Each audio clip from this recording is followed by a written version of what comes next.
여러분 안녕하세요. 오늘 드디어 저번에 예고했던 프린스 오브 다크니스라는 책을 리뷰해볼 거고요. 제가 사실 읽은 지는 오래됐는데 이런저런 이슈로 인하여 지금 영상을 찍게 돼가지고 살짝은 그 여운이 많이 가신 상태입니다. 그래서 제가 블로그에 정리해둔 거를 조금씩 보면서 말해보려고 해요. 일단 제가 이 책을 재밌다고 느낀 이유가 이게 독립출판물이잖아요. 근데 이 독립출판이라는 형식과 매체에 아주 잘 맞는 글이라고 생각을 하거든요. 왜냐면 어떻게 말하면은 그냥 자기 맘대로 쓰신 글인 것 같아요, 정말. 누군가의 시선도 신경 쓰지 않고 하나를 영화를 잡아가지고 그걸 뭔가 해석 비슷하게 하시면서 사실 영화의 해석이라고는 하시지만 거기에 나와 있는 거를 자기가 가지고 있는 어떤 특이한 논리로 풀어내시거든요. 막 전혀 이게 관련이 없어 보이는 때도 있지만 자기의 생각을 이 하나의 영화로 하여금 다 끄집어내고 이렇게 멋대로 이야기하는데 자기를 전부 다 잘 드러낼 수 있었다는 점에서 굉장히 참신하고 새로웠던 글이었습니다. 읽다 보면은 잉? 이게 이렇게 이어진다고? 그냥 자기가 하고 싶은 말씀 하시는 것 같은데 라고 생각이 드는데 그게 바로 재밌는 포인트라는 거예요. 그래서 아마도 이런 거를 자기 자신도 알고 계신 것 같아요. 그래서 맨 처음에 허구적인 이야기를 함으로써 이걸 형식에도 차용하고 여기서 가장 제가 말한다고 느낀 거는 보편적인 합리성을 깨고 우리의 믿음으로 자리 잡은 것을 뛰어넘으려면 어떻게 해야 할까? 이 질문이 가장 중요하다고 생각하는데 이 형식조차도 이 보편적인 틀을 깨고 시작하신 거에 대해서 아주 좋았습니다. 이런 부분이 좀 좋았다. 먼저 말씀드리고요. 한번 슬슬 천천히 짚어보도록 하지요. 첫 번째로 서론인데요. 제가 말하는 순서가 사실 목 차이는 없어요. 그냥 제목 앞에 몇 번째다 몇 번째다 이렇게 붙인 거니까 잘 따라와서 읽어주시길 바랍니다. 어쨌든지 서론. 이게 음악을 하시라는 분인데 되게 말씀을 잘 하시는 것 같아요. 글을 어떻게 이렇게 잘 쓰시는지. 인상 깊었던 두 문장이 우리를 둘러싼 보편적 합리성은 둔감해진 추상 능력을 숨기려는 은폐 기제로 작동하고 심하게는 사회적 폭력을 정당화하는 윤리적 규범으로 기능하기도 합니다. 이제 무언가를 믿을 수 있는가의 문제가 아니라 어떻게 인식 가능한가의 문제로 전환해야 할 필요가 있습니다. 이어서 말씀하시는 게 무언가를 믿을 수 없다고 말하는 건 인간이 세계에 대해 오만하고 무지하다는 증거다. 하지만 또 무언가를 믿을 만하다고 얘기를 한 건 그건 이미 충분히 조작이 돼서 그것이 자체가 자본화가 가능해진 시점이 도래했다는 이야기다. 라고 하는데 촌철살인이면서 공감이 갔던 게 우리가 정말 자본화가 가능하다는 그런 것만 지금 믿는다고 하지 않고 있나? 진짜 그런 것 같았어요. 돈이 안 되는 것들은 그걸 뭐 왜 하냐는 든지 그걸 하는 사람들 자체한테 믿음을 주지도 않고 그 자체한테도 믿음을 부여하지 않은. 그래서 어떻게 보면 이런 보편적으로 합리적이다 이렇게 생각되는 게 우리의 사고를 제한하는 장치로 이용이 되고 있다라고 말씀하시는데 굉장히 지금 키포인트 단어가 나왔는데요. 보편적 합리성은 우리의 사고 제한 장치다. 그래서 이거를 한번 뛰어넘으려면 어떻게 해야 할까? 라고 이제 서론에서 질문을 해주시는데요. 두 번째로 불길한 징후라는 제목의 글이 또 나옵니다. 그거는 이제 이어서 그 사고 제한 장치에 대한 좀 설명을 해주시는 부분 같은데 도시 재생산은 부동산 투자와 투기가 결합하여 지역 경제 활성화로 그 형태를 변환시킨다. 또 부동산 투기는 환경운동과 도시의 역사적 보존활동과 같은 보상 없는 노력에 대한 상징적 지분마저도 샘플링하여 사고나한다. 그리고 인터넷에서 모든 정보를 쉽게 접할 수 있다는 것은 모든 정보가 쉽게 조작될 수 있다는 이야기이다. 그래서 결국 얘기하는 거는 우리가 지금 가지고 있는 사고는 자본주의로 점철된 하나의 또 사고 제한 장치다 라는 거죠. 어떻게 사실 원래 가지고 있던 기본 관념을 깨라라고 하는 거는 어떻게 보면 계속 뭐 현자들이 얘기하는 거랑 일맥상통하지만 이거를 사고 제한 장치라고 명명을 함으로써 조금 더 와닿는 게 있는 것 같아요. 세 번째로는 윌리엄 바이락 교수의 강의 기록이라는 챕터가 있는데 여기서 이렇게 강력하게 말씀하십니다. 고전적인 사실주의와 작별하십시오. 질서는 우주에 존재하지만 우리의 생각과는 다릅니다. 우리가 진리를 찾기 위해서 혹은 신을 만나기 위해서 되게 많은 생각과 노력들을 하고 있다고 생각하는데요. 그리고 그 와중에 헛소리나 개소리도 많다고 생각하고 물론 그 찾는 여정에 기쁨도 있겠지만 어쨌든지 간에 우주의 질서나 진리나 또 신은 우리가 안다고도 모른다고도 말할 수가 없다고 저는 생각하거든요. 과연 신이 자기가 내가 안다 모른다를 인간에게 판단할 수 있는 능력을 우리에게 주셨을까요? 우리가 신이라면은 과연 그럴까요? 전 아니라고 생각하거든요. 여기서도 말씀하시는 거는 우주가 신이 인간에게 관심 없다. 그리고 관심이 없지만 인간은 진짜 이거를 알려고 한다기보다는 우주나 진리, 신의 지위를 이용해서 그거를 권력화하고 어떻게 보면은 자기 자신을 이를 위해서 이용하는 것밖에 안 됐다. 이걸 이용해서 뭘 진짜 진리를 찾으려는 게 아니라 내가 권력을 갖기 위해서 악을 규정하는 기준으로 사용해왔다. 어떻게 보면 기독교가 딱 떠오르기도 하네요. 좀 안타깝지만 사실 윤리와 지배라는 건 그런 권력자들이 지정하는 것에 불과하다. 어리석은 자들은 그런 권력자들이 지정한 윤리를 확인하기 위해서 비용을 지불하기도 한다라고 말씀하시는데 되게 전 뜨끔했던 것 같아요. 저도 그런 거를 관심을 둔답시고 그런 거에 관련한 영화도 많이 보고 그거를 봄으로써 나는 이걸 알았으니까 조금 더 저걸 관심을 가졌으니까 내가 윤리적인 사람이겠지? 라고 생각했던 게 정말 있었던 것 같아요. 그래서 뭔가 저를 뜨끔하게 해서 좋았고요. 네 번째로 고대의 인공구조물이라는 챕터입니다. 이 제목들은 다 아마 영화에서 나오는 어떤 메타포를 가져오신 것 같아요. 이 챕터에서는 말씀하시는 건 정리해보자면 우리는 비자연적인 것, 어둠, 불확실한 것, 비가시적인 것을 악으로 취급한다.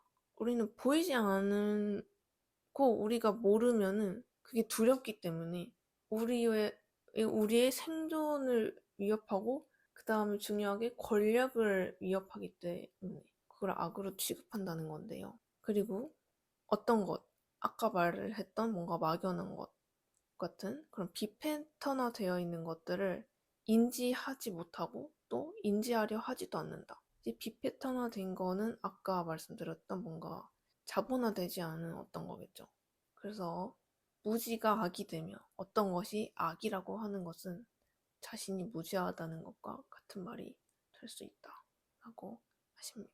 여기서 재밌던 표현이 있었는데 그러나 그것이 진실로 자연의 일부인지 아닌지에 대해서 실제로 아는 것은 전혀 없고 의심하지도 않습니다. 그저 인간의 오만과 부지만이 왜곡된 믿음으로 변조되어 동네 건달들처럼 활보하는 것뿐입니다. 이 표현이 재밌다고 생각한 이유가 제가 느낀 게 악이라는 게 되게 어쨌든 종래에는 결과적으로 되게 끔찍하고 무섭게 공포적인 모습으로 나타나긴 하지만 그 과정이나 원인은 뭔가 되게 동네 건달 이 비유가 찰떡이라고 생각을 했기 때문인데요. 그럼 뭔가 악의 평범성의 이론에도 나와 있듯이 어떤 사람이 내가 막 나빠야지 이렇게 하고 이렇게 해서 막 그 결과가 일어나는 게 아니라 그냥 몰라. 바보야. 그게 내가 어떤 결과가 일어날지 예상을 안 하고 누가 시키니까 하고 그냥 그렇게 했으니까 하고 그냥 바보 동네 건달들처럼 아무렇게나 하면서 그렇게 끔찍한 결과가 동네에는 벌어지는 저는 이게 참 일리가 있는 이론이라고 생각을 합니다. 제가 사회생활을 해보면서 진짜 나쁜 사람은 없어요. 내가 마음을 먹고 저 사람 괴롭혀야지. 이런 사람은 저는 아직 못 봤고요. 근데 물론 있겠죠? 어쨌든 아직은 저는 20 몇 년을 살면서 보지는 못했고 진짜 사람들이 아, 저 사람 진짜 같이 있기 싫다. 여기에서 뭔가 떠났으면 좋겠다 하는 사람은 다 약간 멍청한 사람이었거든요. 뭔가 미래를 예측을 못하고 자기가 하는 행동이 어떤 게 비칠 줄 모르고 계속 그런 행동을 하는 심지어는 자기의 잘못이 계속 그렇게 드러나고 하면 안 된다는 거를 알면서도 계속하는 사람들이 결국에는 악이 되는 것 같아요, 저는. 그런 경우에 악의 수가 진짜 맘먹고 내가 진짜 나빠야지 이렇게 하는 것보다 아주 많은 것 같다 라는 겁니다. 어쨌든지 그 다음 챕터로 넘어가면 전문가들의 소집이라는 챕터인데요. 여기서도 계속 자본주의를 이어가서 말씀하시는데 우리는 뭐든지 간에 경제적 효율성을 기반으로 한다. 경제 지표가 변하면 거의 모든 인간의 일상적인 삶도 변한다. 우리 일상이 이 자본에 달려있다는 게 너무 맞고 어떻게 보면 슬프고 그렇지 않다고 마음속으로는 믿는 게 맞지 싶으면서도 사실 자본주의 사회에서 그게 사실이니까 이런 상태에서 질문의 대상이 희미해졌다고 말씀하십니다. 무엇을 질문해야 할지 점점 모르게 되었다. 모든 문제가 경제적 효율과 합성됨으로써 자본주의적 이해 방식으로 수렴되었다. 당장의 이윤 추구에 영향을 주지 않는 문제는 윤활유 없이 모두 뻑뻑한 상태로 방치된다. 말을 아주 잘하십니다. 어떻게 보면 이제 인간의 뇌는 자본주의적인 생각밖에 못하게 굳어져 가는 거일 수도 있을 것 같아요. 근데 이런 자본주의 안에서 일어나는 차별들을 생산하지 않으면서 평등함을 추구한다는 건 또 있을 수가 없다라고 얘기를 하세요. 저도 이거는 굉장히 슬프지만 맞는 말이라고 생각합니다. 하물며 동물한테도 다 계급이 있는데 자본인이 아니더라도 인간은 어떻게든 계급을 만드는 것 같아요.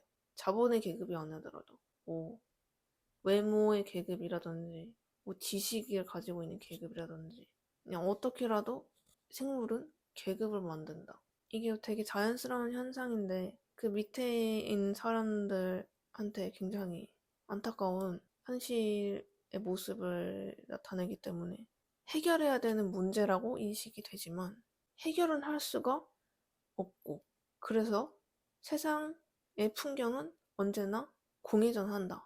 사실 해결될 수 없는 문제를 가지고 계속 이렇게 해결하려고 하다 보니까 참 많은 싸움과 논쟁이 일어나는 것 같아요. 하지만 이런 상황에서 이런 질문 자체를 하는 게 반항이라고 생각을 하는데 여기서 약간 그 신이 선악과를 먹지 말라 하였지만 왜 먹으면 안 되는지 말해주지는 않았습니다. 질문은 허용되지 않았고 의문을 가지는 것 또한 제약시된다. 그저 낙원을 만끽하고 있으니 입 닥치라고 있으라고 합니다. 이렇게 쓰셨거든요. 여기 읽을 때 좀 웃었던 것 같은데 어쨌든 권력자는 질문을 싫어하고 그 질문을 함으로써 자기의 지위가 흔들리는 거를 싫어하죠. 특히나 역사와 종교 그리고 사기는 동일한 것이다 라는 CCRU라는 뭔가 단체인가 봐요.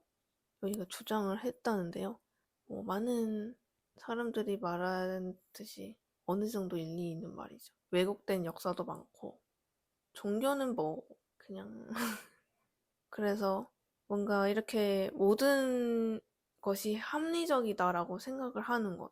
아까처럼 또 계급이 사라지지 않으니까 어쩔 수가 없고 그거는 원래 합리적이야라고 생각하는 것은 뭔가 허구를 외면하도록 우리를 압축하고 제한하는 이렇게 저는 이해를 했습니다. 그래서 우리가 지금 이런 자본화된 우리의 뇌의 사고 메커니즘 그런 것들 현재의 지배적인 감각들을 상실해야 된다. 그래서 실제로 과학의 발전이 자본화되는 과정에서 모든 기술 메커니즘은 모든 것이 선명하도록 패턴화하기 위한 자본 제거와 독점적 권리 보호를 위한 암호화 기술이에요. 그 잡음들을 다 날려버린다는 거는 그 주류만 남겨놓는다는 얘기겠죠.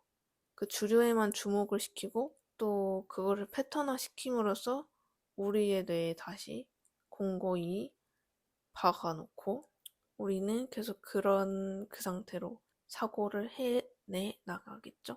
그래서 우리가 지금 가지고 있는 사고의 메커니즘이 이 현재에 대한 합리성에 대한 믿음이 과연 미래에 대해 우리가 생각할 수 있는 거를 제한하고 있진 않은지 생각해 봐야 된다고 말씀을 하시는데요. 사실 이 과학의 발전이나 자본주의라는 게 우리를 조금 더 덜 귀찮게 해주는 것에 불과하다 라고 말씀을 하시는데 와 공감이 갑니다. 예를 들어 아주 쉬운 예시로 2G폰에서 스마트폰으로 바뀐 그런 과정에서 아주 많은 예시를 들 수 있지만 2G폰 썼을 때 인터넷도 잘 거기를 못했는데 인터넷도 여기 산 스마트폰으로 막 한다든지 폰에서 모든 걸 다 하죠. 배달도 시켜 옷도 사고 뭐도 사고 주식도 사고 은행 계좌도 다 열고 또 폰이 발명되면서 편지도 쓰는 거 귀찮았는데 편지도 안 써도 되고 그냥 문자 보내고 카톡 보내고 과학의 발전이라는 게 우리를 편리하게 해주는 거 그 이상의 것이 과연 되는가?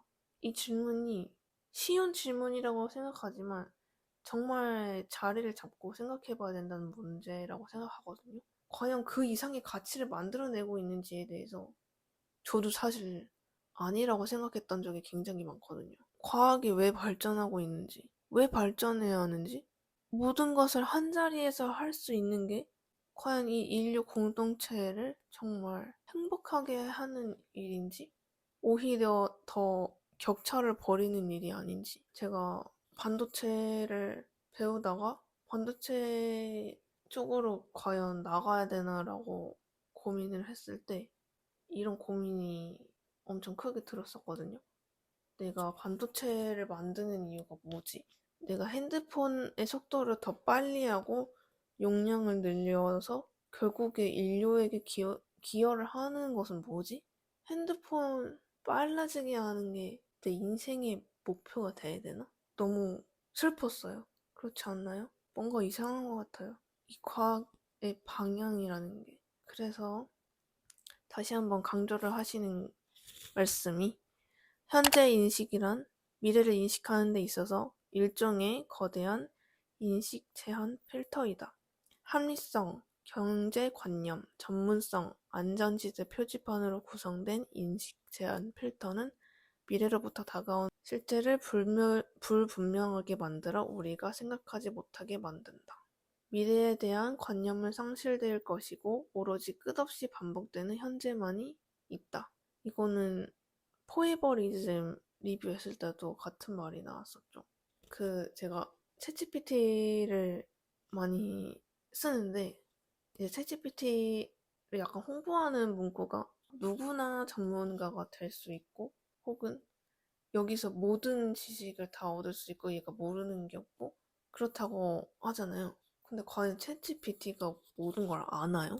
결국에 인간이 쌓아온 데이터를 이용해서 걔가 만들어내서 보여주는 건데, 그럼 인간이 모든 걸 다 알았단 얘기예요? 아니지 않나요? 그리고 누구나 전문가가 될 수 있다고 그렇게 얘기를 하는데, 그러면 거기서 얻은 내 그거 없이 거기서 얻은 정보만으로 내가 활동을 하면은 갑자기 난 전문가가 되는 건가요? 예를 들어 제가 하나도 모르는 것에 대해서 얘기해 볼까요? 저는 가구에 대해서 잘 모릅니다. 근데 어느 순간부터 맨날 챗GPT한테 하루에 가구의 전문적인 내용을 써가지고 칼럼을 써줘. 맨날 맨날 써. 근데 걔한테 시키기만 하고 이름만 내 걸로 내. 그럼 저는 가구 전문가네요?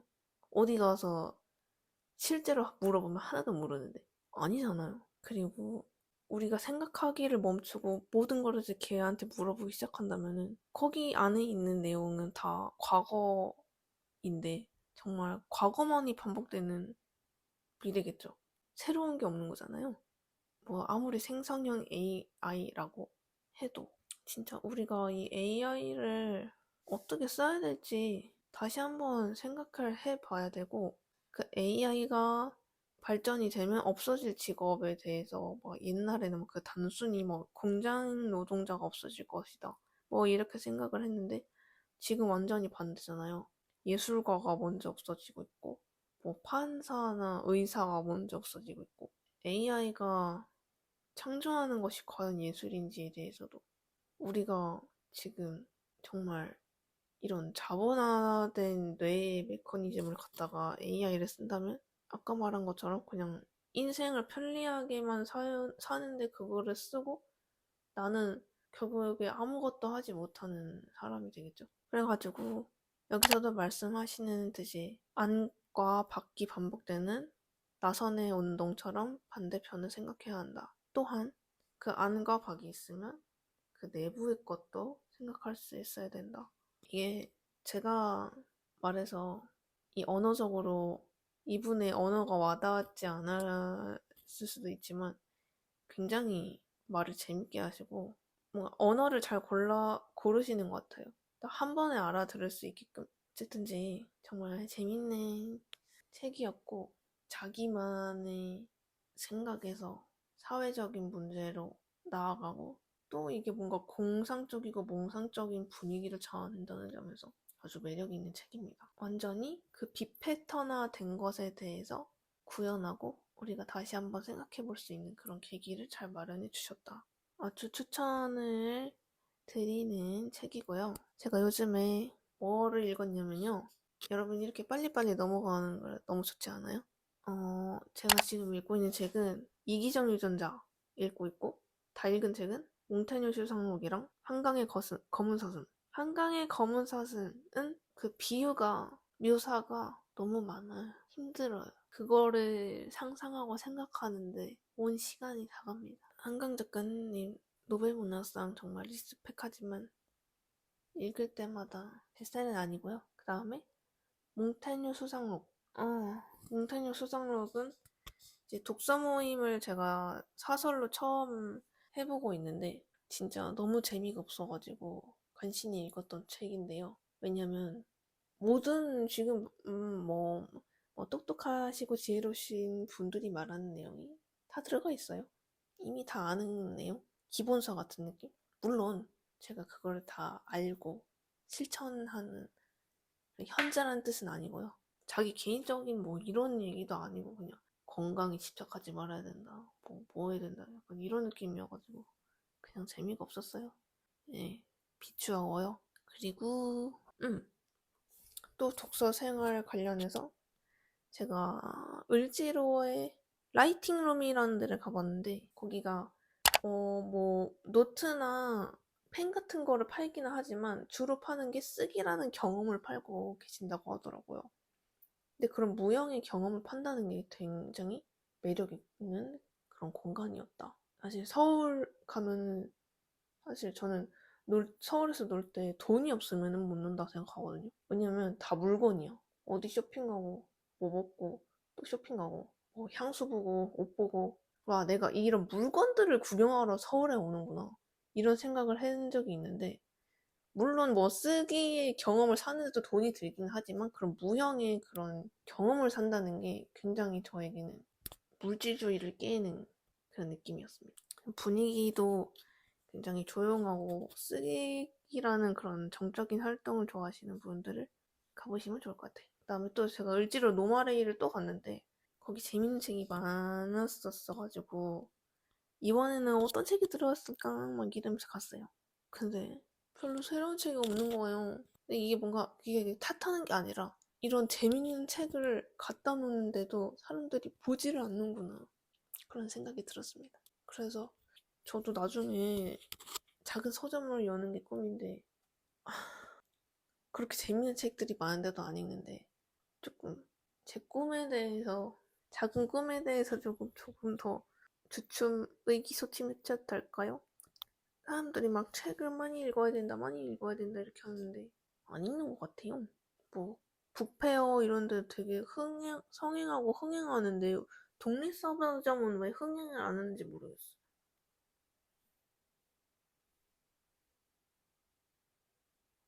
이상하지 않아요? 뭔가 이상한데? 북페어인 사람도 진짜 많던데? 어쨌든지요. 네. 그래서 지금은요, 아까 말씀드렸듯이 이기적 유전자랑 그 다음에 독서 모임 책으로 우리는 각자의 세계가 된다라는 뇌과학 책을 읽고 있습니다. 다들 과학책도 읽어보심을 제가 강력히 추천드립니다. 예. 저는 개인적으로, 사실 문학에서보다 과학에서 영감을 얻는 게 더 많은 것 같아요. 그래서 어떤 영감이냐? 인류를 좀 더 잘 이해하고, 생물을 좀 더 잘 이해하고, 이런 우주나 뭐, 우리의 세계들의 질서를 아주 조금 더, 다는 아니지만 조금 더 잘 이해하고 다가갈 수 있는 느낌? 그걸 알지 못하고 무작정 사랑하는 것보다는 알면은 저절로 사랑하게 되는. 최재창 교수님의 말처럼. 알면 사랑한다. 하는 말처럼요. 되게 이게 막 찍으면은 더 많은 얘기를 해줄 수 있을 것 같은데 제가 막 요즘에 피곤하고 몸도 뭐 안 좋은 날도 있었고 이래가지고 미루고 미뤘어요. 죄송합니다. 다음에는 더 기운이 있는 날이 있었으면 좋겠네요. 절대 내가 막 힘내서 의지해서 하겠다는 말 안 하고 어쨌든 제가 저절로 기운이 있는 날이 있기를 같이 바라주시길 바래요. 그러면 안녕.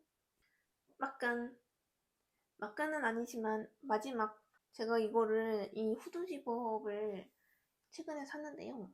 너무 귀여워가지고 그냥 자랑하고 싶었어요. 보세요. 여기 귀가 달려있어요. 너무 귀엽죠? 그래서 이거 입으면 이렇게 곰돌이가 돼요.